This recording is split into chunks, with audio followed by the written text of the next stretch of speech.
माझे नाव विरारी प्रत्याप्राण.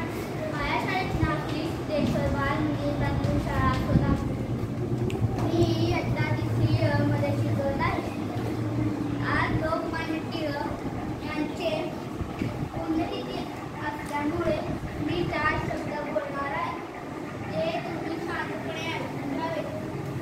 स्वराज्य हा माझा जन्मसिद्ध हक्क आहे. तो मिळवणार नाही.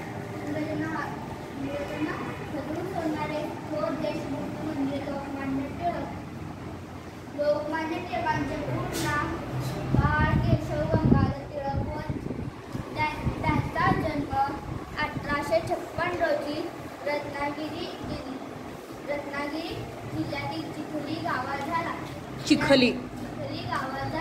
त्यांच्या आईचे नाव पार्वतीबाई व त्यांच्या वडिलांचे नाव गंगाधर टिळक असे होते. 1 ऑगस्ट 1920 रोजी त्यांचा निधन झाला. अशा थोर नेत्यास माझे कोटी कोटी प्रणाम. धन्यवाद. छान.